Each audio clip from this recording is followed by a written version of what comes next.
So to start, the way that I use bun self pronouns is in place of more gendered nicknames. So like instead of saying like a chick or, gal, I'll say bun. And so the reason is I'm non-binary. But of course you are. And I feel like bun perfectly encapsulates the balance of my masculine and feminine characteristics. When I think of my femininity, I think of those old lady waitresses at the diners that call everyone hun. And when I think of my masculinity, I think of that very Canadian, oh yeah, bud. Oh, yeah, bud. And so for me, bun occupies that perfect middle, that exact halfway spot between, oh, let me get that for you, hun, and yeah, bud. Bud, hun, bud. Don't you get wacky on me. What the are we talking about here? Now, somebody might want to let that non-binary young lady we just heard from in the first clip that chick and gal aren't pronouns. Anyway, welcome back. Thank you guys so much for joining me. So I have a fairly quick and very crazy clown world update for you guys today. And as usual, we have, very little time to waste. So let's get into it. Now, if you place your attention on the screen for a moment, speaking of non-binary, this is non-binary hairstylist Jonathan Van Ness. Now, Jonathan recently appeared at the Golden Globes wearing this green dress.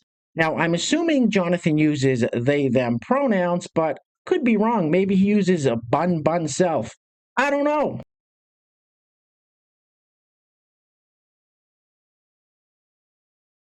Stop being a girly man. Well. There is a lot going on around the world today. First of all, Prime Minister Blackface, Dictator Trudeau, Prime Minister Trudeau, sorry. Prime Minister Justin Trudeau just resigned up in Canada, and Carmelo Harris is certifying Trump's election victory, so it seems like there's good news all around the board. Anyway, let's keep it moving with some more liberal meltdowns. Roll it. I just unfollowed somebody who I thought was a friend but turned out to be a Trump supporter. Yikes. And no, I don't feel bad for deepening the divide because that divide is made how deep it is by how deeply stupid Trump supporters are. You have a candidate who incited an insurrection, proving himself to be a threat to democracy. But let's say democracy. You care about the economy. Economic experts warned you against voting for Donald Trump.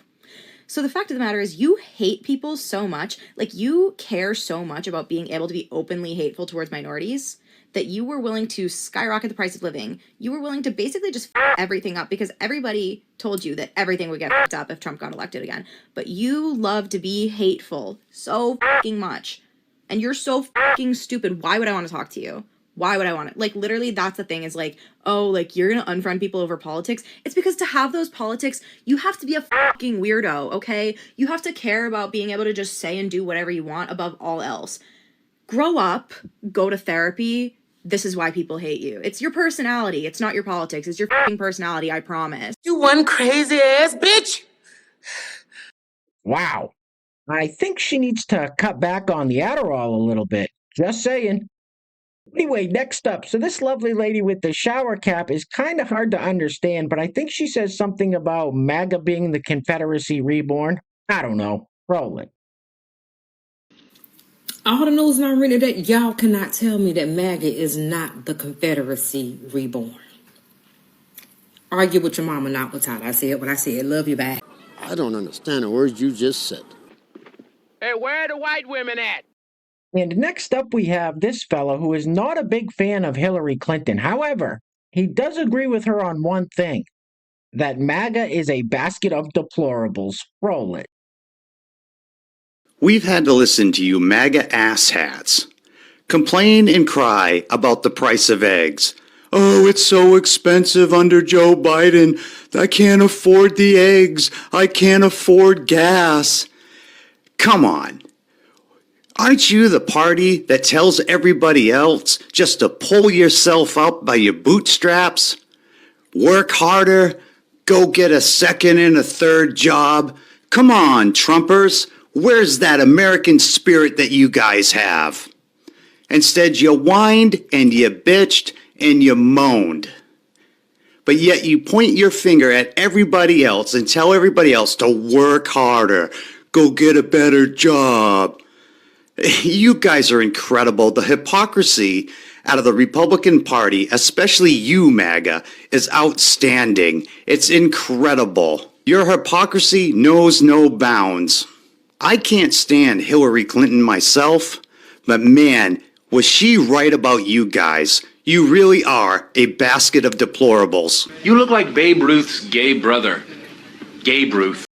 And next up, we have this lady. Wow, I can already smell the Virginia Slim Menthol 100s through the screen. Anyway, she thinks that sleepy Joe Biden bamboozled us all. I'm not really sure what she's referring to here, but we'll prove her wrong in 1 second. Roll it.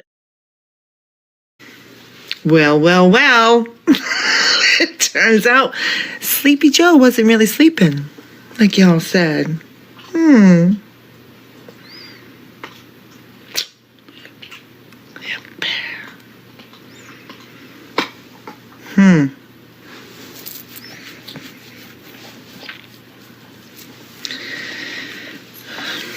He bamboozled y'all too.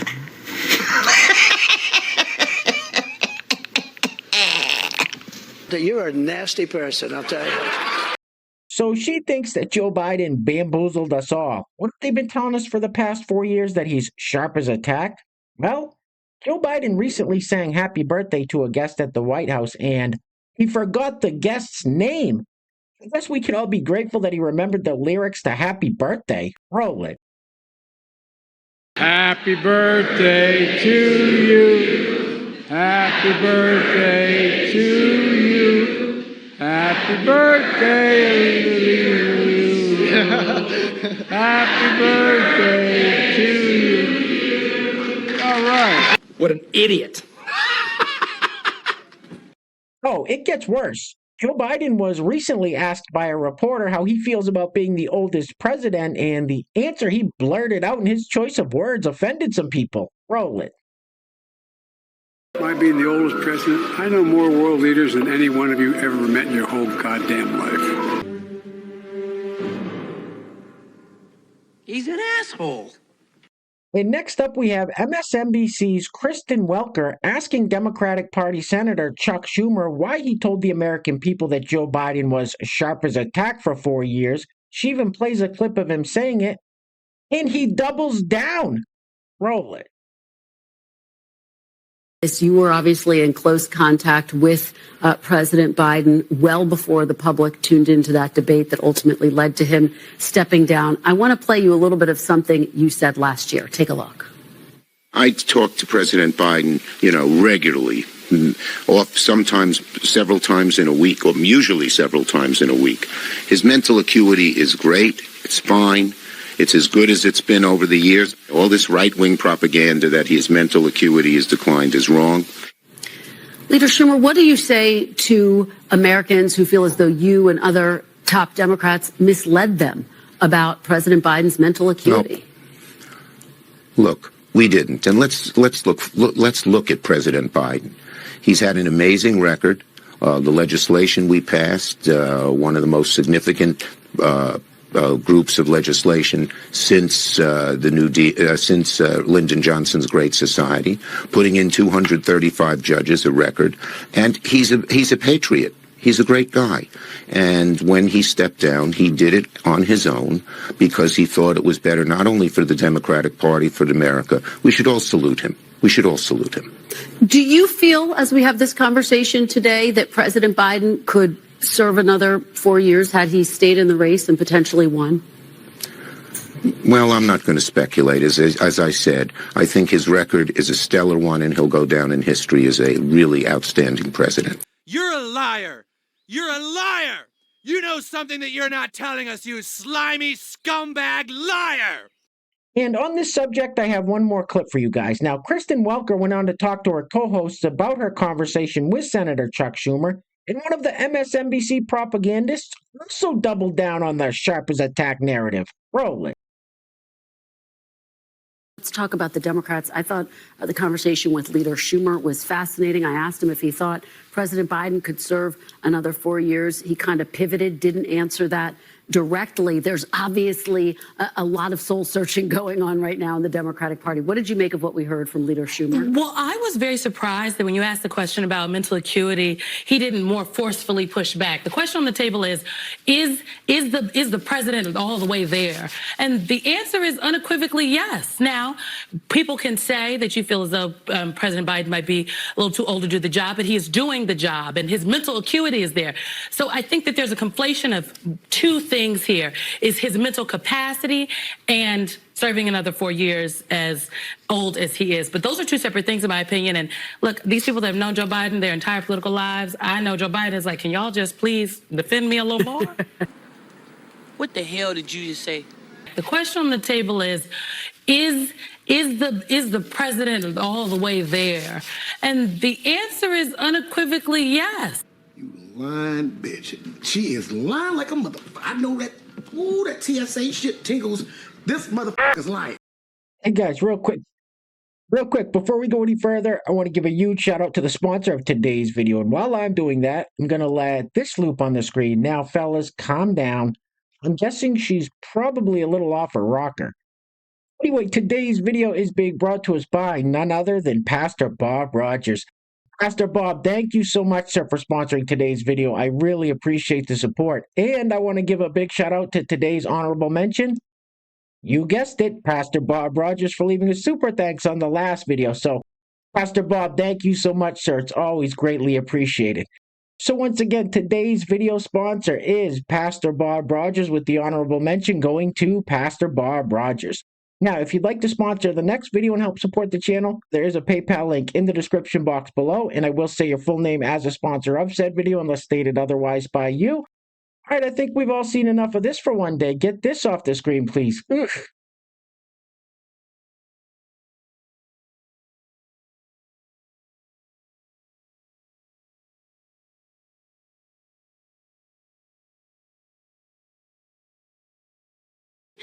Why?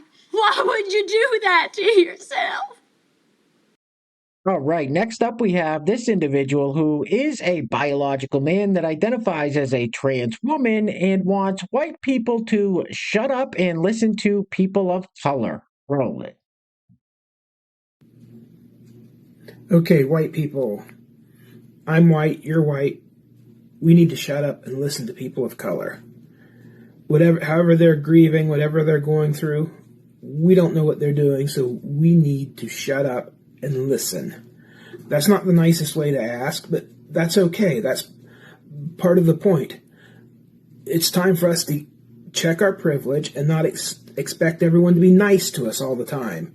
It's time to just shut up and listen. What a f***ing loser. Literally, what a f***ing loser.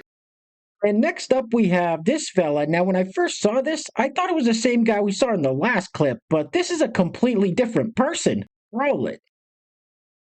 Guys, today I did this pretty green makeup. I thought it would go well with the pink hair, and I was right. It makes everything just light up, including my eyes. What do you think? Do you like this makeup? Let me know. Look at me, I'm a big fat slob. And next up we have this fellow who claims that he used to be a cishet white man, and now he's out here snitching on everybody. Roll it. I used to be a cishet white man, and now I look like this. So when I tell you that I know what is said behind closed doors, I mean it. I know what men say when they think women aren't around. I know what white people say when people of color aren't around. I know what straight people say when they think gay people aren't around. And I know what cis people say when they think trans people aren't around. And then I share that with the world. What I've heard behind closed doors, people go, you're just being a pick-me. You showed your whole ass because you thought I was a safe person to show it to, and you were wrong. That's not my fault. You are an incredibly big piece of shit. Now, it's been a minute since we've heard from the cackling hens on The View, so we're going to be wrapping it up with this clip of specifically Sunny Hostin talking about January 6th, and listen to what she compares it to. These people have completely lost the plot. Anyway, things are clearly getting very crazy out there, guys, so please take care of yourselves. Take care of each other. Till next time, I love you guys. Peace. Roll it. I think we need to find moral clarity. in this country. And I just remember after January 6th, you had someone like Mitch McConnell placing the blame on January 6th where it belonged, squarely on Donald Trump's shoulders.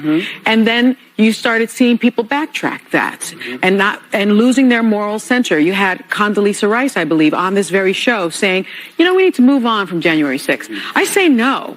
You don't move on, because January 6th was an atrocity. It was one of the worst moments in American history.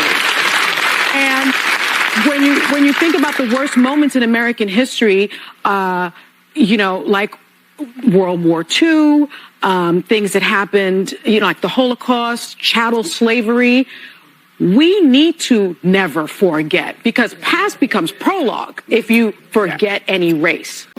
What you just said is one of the most insanely idiotic things I have ever heard.